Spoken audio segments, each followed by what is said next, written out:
actually putting to test the theory that we've had for a long time that our family should be on camera. We are essentially a three-generation family. While she's been all about family and making sure everyone is well fed and taken care of, she's always put herself first. I feel like I'm part of the sandwich generation. Now, when she's 93, comes to us with some really curveball requests and we're just thrown off, and how sometimes we react with getting irritated because it's almost like you're dealing with an in-house gajni. But for me, it was a personal growth as to if I have the confidence in the way you guys have been brought up, the way y'all are behaving, okay, I need to observe.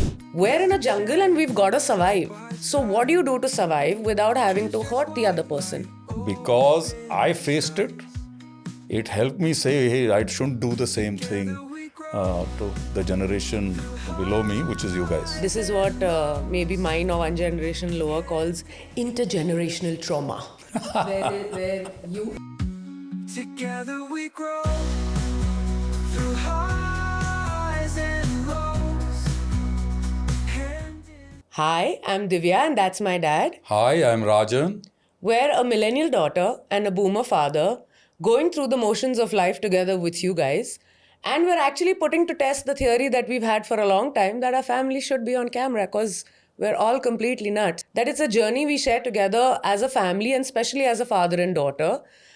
We go through the beats of life, we discuss issues, we discuss some really comedic moments which might not seem comedic at the first go, but because sometimes you've got to laugh at your tragedies, it's the tragedies that give you the comedy and it's the comedy that gives you hope, because hope comes from a place of acceptance.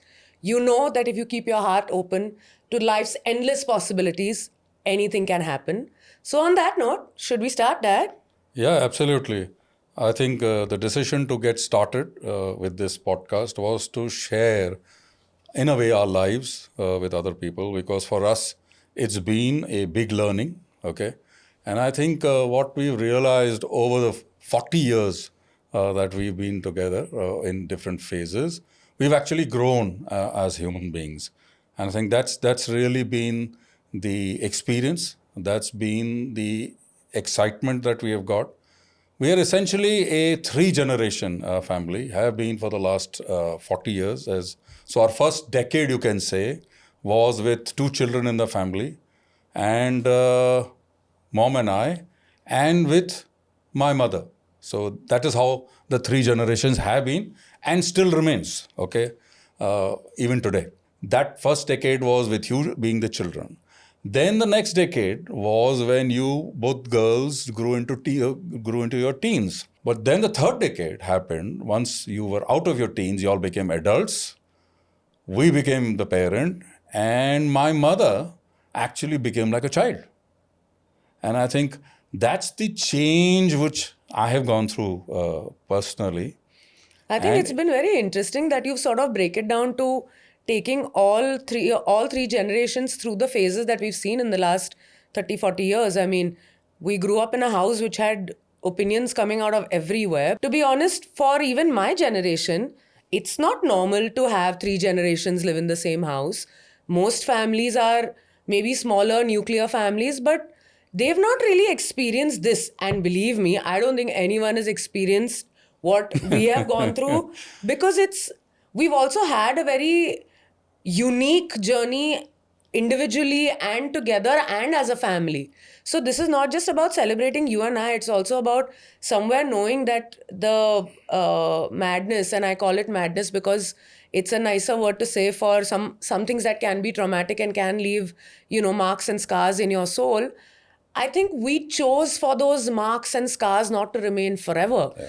Even if it's a scar, it's just something that remains and doesn't have an effect on who you are today. Because the truth is, the only way to go through this is how you survive. Because how much longer are you going to complain about the same things? And you and I have had many of those conversations where Granny, now when she's 93, comes to us with some really curveball requests and we're just thrown off, and how sometimes we react with getting irritated because it's almost like you're dealing with an in-house gajni who forgets every 5 minutes, right? So if she's asked you whether or not she's had a medicine, 5 minutes later, she's asking you the same question. Yes. But it's not her fault. It's now age. She forgets. But we're also going through this living with her in the same house. And it's not easy. I genuinely wish that even when we were growing up as part of our schooling, which is something you've also said, Yeah. we were taught what it meant to age. And I don't think it's just aging 60 plus, it's also aging. I feel now I'm 40. From 40, like the journey from 35 to 55 is a very unique one. I wish we were given a little bit more training, which wasn't really the case growing up. We've all sort of learned along the way, and that's something you've specially seen. Yeah, absolutely. And I think I've been sharing this with you that I feel like I'm part of the sandwich generation, sandwiched between my children, and my parent, my mother. So it's really getting. I don't mean I'm the butter in the middle, but it is getting sandwiched between counter pressures.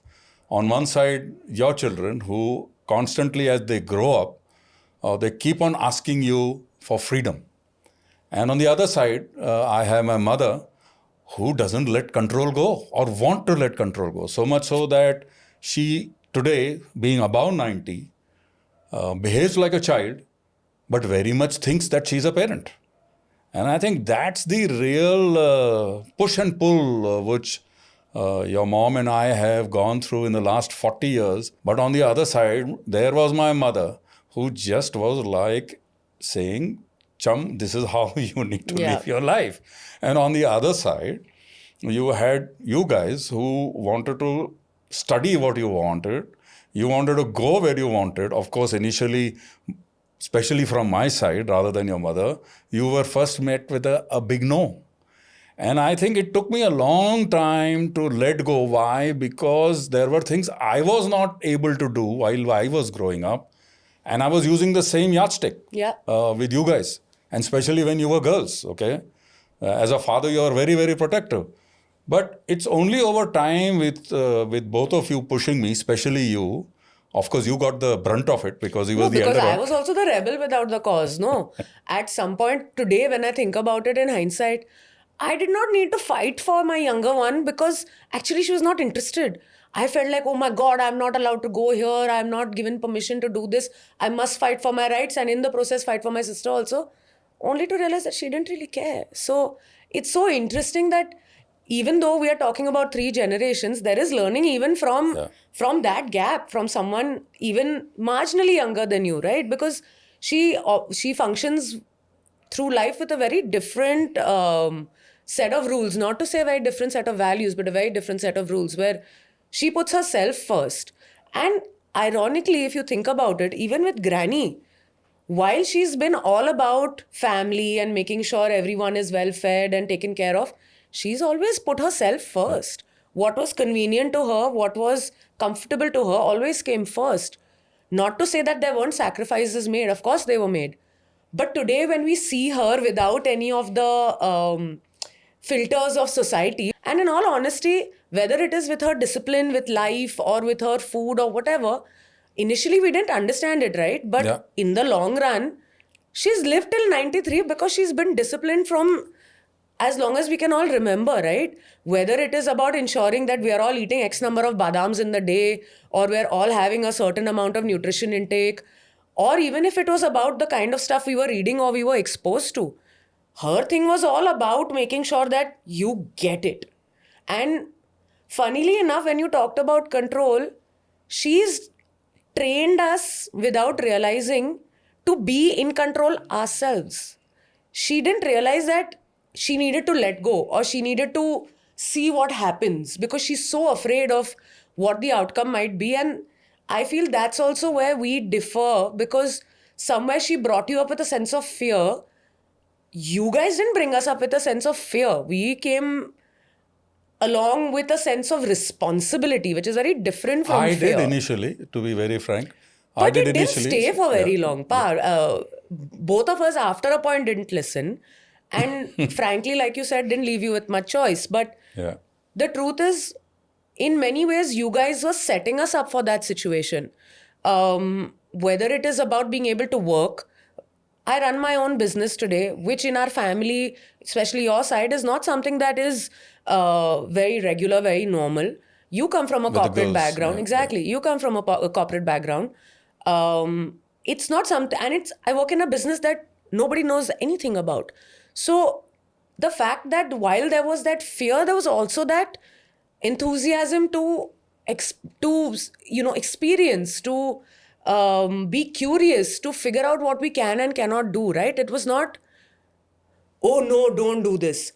Even if it was, oh no, don't do this, in that moment, after an hour, we were given explanation saying this is where we are coming from. So it was never it never felt like a diktat, which probably felt to you when Yeah, you were I mean, growing up. if you remember, I mean, that's what happened with me, especially. It was to a great extent enabled by a mother who is far more open to new thoughts Yeah. than I was, probably still am, is how to let go. Yeah.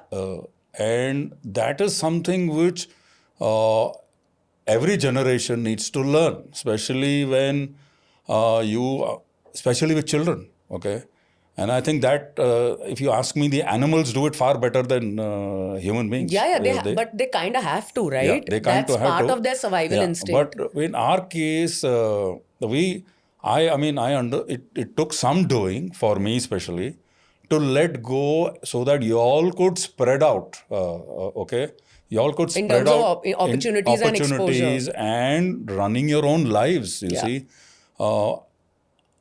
we have to accept that we are not going to be there all the time. I mean, everybody has to go in this life.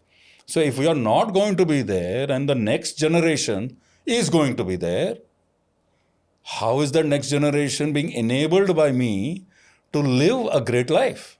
And that has to happen far ahead, right? It has to happen while your generation, my generation, and my mother's generation are still around. Yeah. And I think that is this multi-generation, if you ask me, dilemma as to when to let go, how to let go. And for me, as I said, coming back, it was enabled by a mother a lot who actually enjoys letting go. She likes to let go. But for me, it was a personal growth as to if I have the confidence in the way you guys have been brought up, the way you all are behaving, okay, I need to observe and sometimes, or most of the time, sit back. In fact, if you remember when you told me that you wanted to start your own business, till then I had been very heavily involved in your career decisions. But at that point of time, when you told me about this current business that you're going to be running, I said, bloody hell, I don't know anything about this. And then I actually had to summon courage, okay, to come and tell you Yeah. that, hey, listen, I'm not going to be able to help you here. You're out on the limb and on your own. But the only thing I told you, yes, I'm there. Yeah. Okay, that's the only thing I did. Yeah. And frankly, I've never had a chance to ever regret that. But for me, that was like a release. Yeah. Okay. And I think both you girls, even the younger one, said, I want to leave the house and be settle abroad. Man, that took me 2 years to accept. Okay. Just like you did with a new business and you wanting to stay alone. Okay. I think that these are very important points in a parent's life, which my mother has never had to face. Yeah. Okay. And hence she doesn't know how to handle it. But that handling, that whole situation coming in front of us, we letting go, although grudgingly at times, has really expanded, at least from my point of view and your mother's point of view, the kind of life we are living. Yeah. Okay. And I think it must be doing the same for you because of the different environment you're in. Yeah. So No, I think, to be honest, for all that you said, I realized only one thing, that you guys brought us up with a certain sense of openness and fluidity, while there was a certain sense of rigidity in the way you were brought up. You were, and I've said this to so many of my friends, and the friends who hung out with you guys will attest to it themselves. I feel like, especially starting with mom, you in a different way, but y'all always sort of wanted to be aligned or, like Mama says, on trend with what is really happening. Whether it is from a vocabulary or conversational language perspective, or whether it is from the perspective of what are the kind of films that are running or what are the shows y'all are watching. But I feel like y'all made that conscious effort of staying relevant with us, of understanding. And this is not just for me, I think it is for both of us. And I feel like that's what sort of set you guys apart and always ensured that I know I can speak for both my sister and I. We always felt like we had a safe enough space to come back to. You may not have been the most open person on earth when we started off this journey. I don't think I've shared heartfelt emotions with you, except the really, really familial ones. But the fears, the anxieties, I think that journey also for me to begin to share with you happened much, much later. Initially, it was all mom. Given the fact that you were also in the corporate world working the hours that you were working, for both of us, she became first POC, and not actually, now that I think about it, three of you. So I don't know whether I feel like I missed you because I didn't really miss you growing up because I had her. Granny was always there. I mean, she was my roomie for 20, how many years? Yeah. 25, 24 Yeah, years. 20 plus, yeah. I've woken up every morning to some bhajan, satsang iteration, some mantra, something or the other. Matlab, it didn't matter on that big tape recorder. She would play it on top of my head. It didn't matter if I was asleep. But she had to do it and I had to go through it. But while it would piss me off in those days, I realized it was such an interesting influence, which a lot of my other friends may not have had. I attribute my ability to speak my mother tongue entirely to her. I don't think either of you would have sort of figured that out. And that's why I feel like because she's been that matriarch and instilled that thought process in us, today to see her become putty feels like heartbreaking.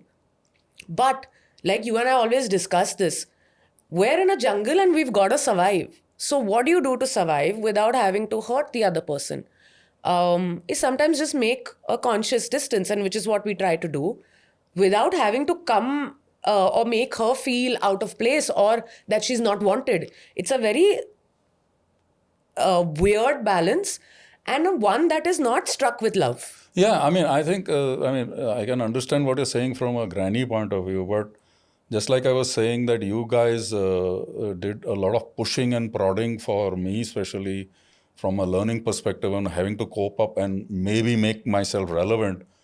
She's done a lot as being a generation above. Yeah. Okay, and I think the key takeaways, if you call it that in my corporate so-called language, is that the discipline she has in her life. You did refer to it earlier. And I think the discipline, especially in the area of health. And I think if... yeah, so if you look at her, she is reached where she is reached today, being 90 plus, is because of that key discipline on health. Yeah. And I'm not so sure where we are going to reach, or I am going to reach. But that is something this generation or the earlier generation than myself or my generation has really done very, very greatly. Their timeliness, their attention to time, their health focus, okay, and their mindless commitment to that and keeping it going is amazing. But that same mindless focus that they bring to this discipline really stretches into control. Yeah. And I think that's where, because I faced it, it helped me say, hey, I shouldn't do the same thing to the generation below me, which is you guys. This is what maybe mine or one generation lower calls intergenerational trauma, where it starts with point A, goes to point B, goes to point C, and the madness sometimes reduces, sometimes doesn't. I feel like we got lucky that with every generation, that ability or that need to give trauma reduced. And I'm hoping that when we become parents, or if whenever we do, we're not driven by that traumatic need. It's also, but the truth also is that we might do different traumas. You may have not anticipated you may be like, okay, don't want to do this because my mother did it, or I want to do this because my mother didn't do it. There might be some things that you've completely overlooked in that process. No, you have thought about subject A, subject B, subject C, but there is a D, C, D, E, F also, which is very much in the mix, which may not have been considered, right? So, like sometimes when we think about it with Granny also and with you, y'all have y'all have very similar, Yeah.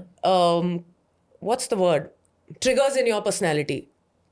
Whether it is safety, whether it is about being informed, whether it's about health, all those are very big. I'm to using big triggers. There are micro ones also. So But let me interrupt you and tell you that all five of us are all control freaks. I knew you were going to say this. Yeah, in our own way. Yeah, You well, may that's true. be a control freak about something else, whereas we are control freaks on something else. But then we should learn that means control can bring you to that point where she's at. It's not something, I mean, I would hate to be in her position. It's tough. That It's kind tough. of aging. Yeah, absolutely. And being somebody like who she was ekdam hardcore matriarch. My God, why would you want to do this to yourself? And which is what brings me to what you've been telling me. I wish we were trained. I wish there was some education done Training on program for senior living. I mean, Yeah. almost. But I think being in a family, okay, being in a multi-generation family that we've been or we still are, I think in a way trains you for that, albeit it might take you from tragedy to comedy. And it may not be the most simple way or a very smooth way of learning. It has its ups and downs, and you feel very, very hassled at times, just like I'm sure you do. Also, it has you hassle, but at the same time, when you come out of the tunnel, I always Yeah. say this, that when you look back and say, "Hey, I'm out of the tunnel," you realize that really it's the family which is there for each other, and it's the openness with which you communicate, okay, which is very, very important. And I think that's what has got us to where we are today. So communication, the openness that you show each other as a family, and yes, irrespective of what at that point of time you feel, the key is to be there. Yeah. And I think that being there is a big, as a big step up, is a big step towards saying, hey, I can move on. Yeah. I can find my solutions. And Yeah. I think finding solutions to the issues that we have come up with, we've all individually and together gone through bits and pieces of our life. Yeah. Our life's not been as straight as you would love it to be. It's not possible. And for us, especially given given the kind of family that we are, it's definitely not the case. No, one is family, the second is the outside, Divya. Yeah. The key is that what you guys have been exposed to and what technology is making you do is, man, sometimes I shudder how I would be able to cope with the outside. What are you shuddering? I'm shuddering. Think you have done more than I have. Whether it is AI, this, that, and the other, I wonder, will I be able to relate to a 20-year-old? Will I be able to relate to a 30-year-old? I really wonder. I'm 40 today. It feels very weird because for us, when we were growing up, a 40-year-old was an auntie. I'm nowhere near an auntie. But at the same time, it's also understanding and learning that we actually, I feel like for our family, we all made a conscious effort of making sure that we feel safe to each other. And by safe, I don't mean in the conventional sense. I mean it safe to speak to within the family. You can get angry with whatever it is that I'm telling you. But in that moment where you will set your anger aside, explain what needs to be explained to me, or at least hear me out if you don't have an answer. Earlier, that wasn't the case, right? We weren't like, sitting down having a conversation. Although our roots did exist in that. If you remember when I was small, I would come crying to you saying, Mama did this, Mama did that. I may have been yay high, but you would make me stand on the bed, make me stand with you like an equal and be like, unless you communicate clearly and you talk clearly, I cannot understand you. Back then I was like, okay, I'm crying, maybe can't understand me in this garbage speech. But the truth is, communication is the key to everything. You instilled it so early on that now I feel like he's always sort of told me that give me truth, give me logic, I'm with you. Don't give me some cockamamie version of what you think it is. And that is a very big step in feeling safe in being able to share instances, situations, feelings. I mean, I don't, maybe when I was younger, I may not have shared much about my love life with you, but today I don't feel afraid. There's nothing to be confused about. Oh, what will dad say? Firstly, to now I've also become the age I've become with fewer F's to give. But the truth is, I also know that I have nothing to worry about. And that I feel was the, can I call it a cocoon? I think that was a cocoon of safety I felt in our home. And I know my sister felt it too. Everyone has their outbursts, everyone has their anger. We all have opinions, we all want to voice them. And we feel very unheard when our voiced opinions are not responded to. And we need to work on those things. But the truth is, it never stopped us from speaking to each other. I also don't think back in the day, mom was never an issue to speak to. But even with you, I don't think I faced that much of a roadblock. If it meant a conversation needed to happen, it needed to happen. Whether it was about not securing the best grade in my 12th standard, or it was about suggesting starting a rent-a-grandma business, because clearly there are a lot of people who need grandma energy in their life, and we have a 93-year-old available to offer. So even if it was something funny or something morbid today, or if it's something that's really meaningful and stressful, I don't think there's a problem in not being able to share it with you. So that in itself has been, you have overcome that generational trauma forwarding process. You called it what? Intergenerational? Intergenerational trauma. Okay, that's a new one I've heard. Okay. And when people of the same age bond over the same kind of trauma, it's called trauma bonding. I didn't know there was a bonding of trauma. Yeah, of course. See, if you go to think about it, that's how stand-up comedy also works, na? Yeah. Today, if someone's cracking a joke on their mother, not being able to remember where she's kept things, we've all had that. वो उसके नीचे से वो लेके आओ. Yeah, but Nobody knows what that means. In our times, somehow or the other, we used to feel very, very odd sharing that. Whereas you guys in your generation are able to share these things with each other because probably y'all are with each other. Trauma bonding. Y'all are doing trauma bonding over WhatsApp, for all you might know. And we didn't have that. In fact, it was strongly discouraged at that time that you should not let out secrets of your family. These were called so-called secrets. But according to me, these are not secrets. I mean... But that's what I think we today call vulnerability, right? Yeah. But at the same time, I feel like it's not been one of those things where we've not been able to laugh about it. Trauma bonding, I mean, I'm using it now as a it's now become that punch word in this conversation. Yeah, there's a new one. Correct. And intergenerational trauma. No, this is you need to scroll reels more and you'll see all this come. Yeah, now our phones might be around. The algo has heard, you'll get it. Don't worry. Okay. And at the same time, I feel like even the ecosystem we made outside of family, which is our friends, that is what we found, that sometimes sharing vulnerabilities can be so connecting. It can be so bonding. It can be so aiding. While we did that consciously with friends, we didn't have to, at least my sister and I didn't have to consciously do it at home because it was just happening.